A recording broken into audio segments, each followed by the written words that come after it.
My name is Keith Touchberry. I am a Christian, husband to my wife Kimberly for the past 33 years, father to our two adult children who are both happily married as well.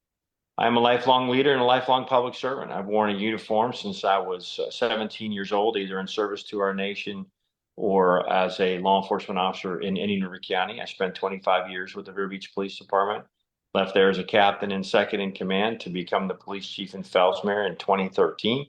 And I'm currently the longest serving police chief in the city of Fellsmere's history. Why are you why are you the choice for Indian River County Sheriff?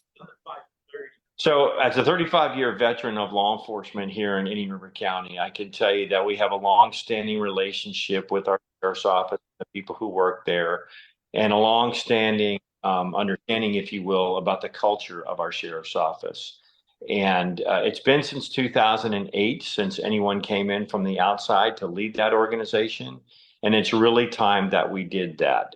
We need to look under the hood and crack open those books and take an inventory of the people's property. We have some clear and distinct issues with public trust, with the leadership culture of our sheriff's office. We firmly believe that that leadership culture has been compromised.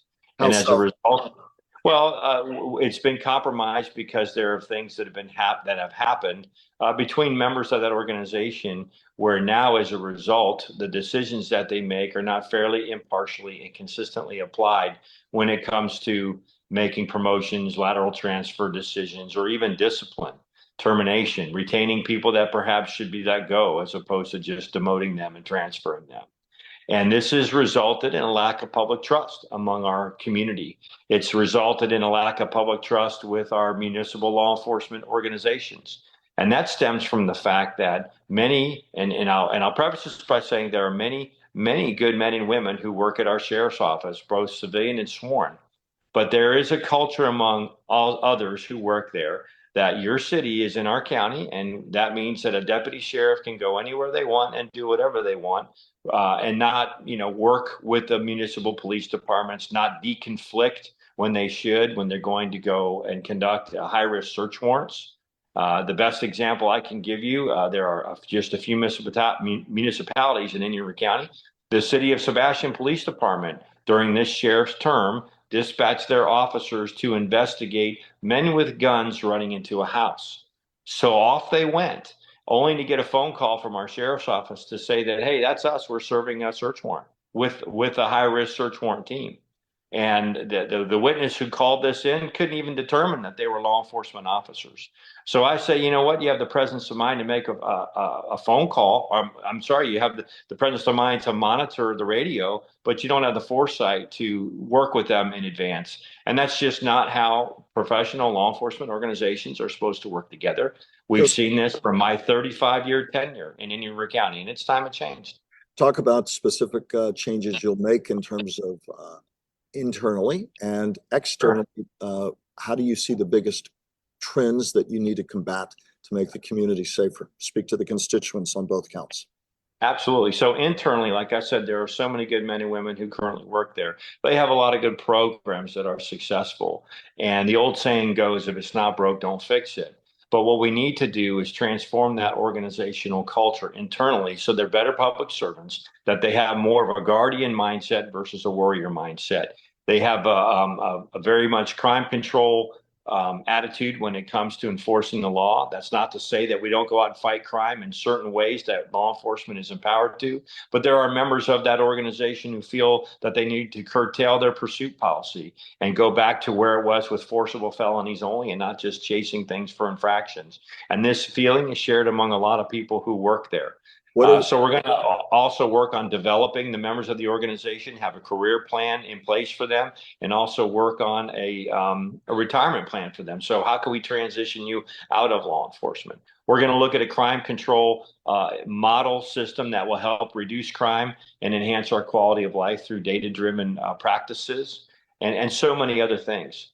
The second question that you asked, more so about I think was the most the The crime greatest trend concern. worries that constituents or would-be constituents bring to your attention that you think you'll have to focus on. You've touched on it a bit already, but for people, I Yes. bumped into a couple the other day in River County, and they said, gosh, it's growing so quickly like other communities. Everybody has their worries. When you talk to people, what do they say their biggest worries are? How will you deal with them? Sure. Right now, the biggest worries that we're hearing are the immigration policies that are in effect in the United States are making us all vulnerable. We have an influx of illegal aliens, as you know, all across America. And as the old saying goes, every community is now a border community. We have drug trafficking, human trafficking, sex trafficking coming across our borders. We have military age Impacting Indian men. River County? Oh, absolutely. I mean, we can't say that truckloads and busloads are coming in, but yeah, we are not exempt from illegal immigration, just like every other, community in the state of the United States. So we have to be concerned about those issues, especially when if you don't have a strong executive order in place from the President of the United States, if immigration authorities are not following the law, which they're not following the law now. And that's by design from the executive office. So if we were following the law, we would have a close border. We wouldn't have the illegal immigration that we have right now, and we wouldn't have the threat or concerns to our communities. So we do have that to contend with in Indian River County.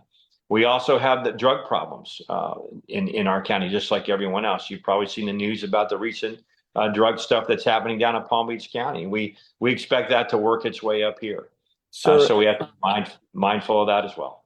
talk in this introductory interview, uh, talk to me a little bit about recruiting and retention.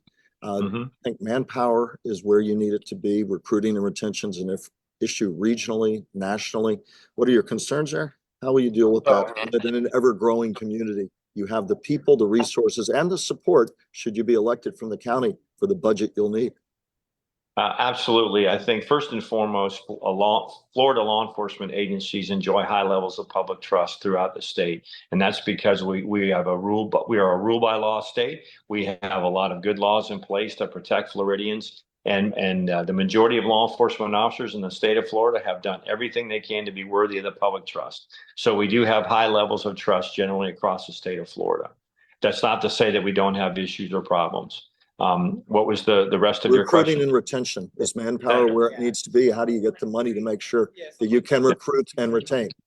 Right. So a couple of years ago, House Bill 3 passed that enables law enforcement agencies in the state of Florida to recruit from outside Florida, to offer a $5,000 signing bonus, to create explorer programs in our school districts that mirror that of ROTC programs that will enable us to help grow our own law enforcement officers from the ground up. And that has proven as a very effective means. And so when we can offer those salary incentives to our Floridians, or their first time Floridian moving from another state or here already, then that is a great incentive to become a law enforcement officer. But that's Final, not the no, go ahead. And final thought from you, if I might, sir. Yeah, well, our sheriff's office is having some recruiting and retention problems, and we have found the administration has not been forthcoming when it comes to the exact number of vacancies that they have. Our public records requests show that they are more than what's being alleged. And I look at our law enforcement organization in the city of Fellsmere. We're operating at 100% staffing, and we have been for over 3 years. Any vacancy that we've had in the past 3 years has been immediately filled. We've been at least full on paper at the very latest, or the very least, I should say. So we're doing well in that regard. And I know I can take our recruiting and retention strategy to the sheriff's office. But ultimately, the successful recruiting and retention model stems from good leadership. If you don't have good leadership, you're not going to retain people as well as you'd like.